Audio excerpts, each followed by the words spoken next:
50 жаштамын. Аты жөнүм Раева Сайрагүл. Былтыр эме ковид башталганда эме болуп калдым, пневмония болуп калдым да.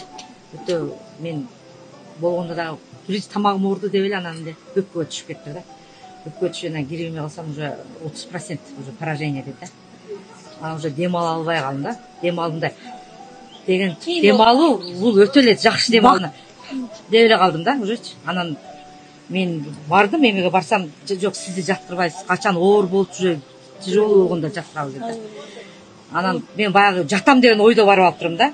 Десем эже красный зонага киргенден кийин ал жерде эме көрүнбөйт, биз жалаң багында эме көрөбүз, ал жерде дем ала албай кыйналып жаткандарды көрөбүз, анда эместер эме болсо эле. Анан эмне кылышымды билбедим дагы. Лукты алдым. Луктан экин алдым. Детоксинг алдым, синк алдым, розовый масло алдым. Биринен ягод колжин алдым же. Эпте бир 12 000 сомдук эмени жөнөтүңүз дедим. Жаныбасы ошол ударный доза менен иче бердим. Одон деле ичтим, будан деле иче бердим. Акыры анан 2 күн болгондо эме болуп калды да. Дем ала баштадым да. Кээде уктап атканда уже кетет элем да. Анан сразу ойгонот элем. Андыгында арнес ойго келет экен. Миллионерлер ошолор өлүп атканда мен жөн эле өлөм дедим дагы. Дажечи ыйлагым келип ошол мезгилдечи мындай эски көйнөктөрүмдү өрттөдүм чындыгындачы. Тазаландым да. Уже дәрін баштадым да мен.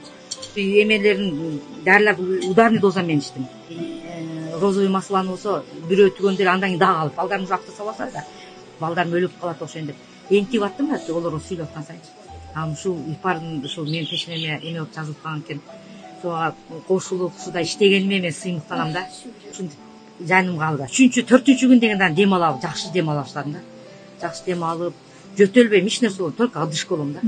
Анан эле уже 7 күн дегендечи бир эмеде түшпөш керек экен да, биринчи рентгенге түшкөм да, дагы нурга жок дедим мен. Дагы результатын мен Гүлжан айтсам эме деди. Юрфага бир түшүп кое бер, эч нерсе болбойт, Кудай сактасын. Юрфага түшүмүсүм жок, 30% баардыгы өтүп таптаза болуп калды.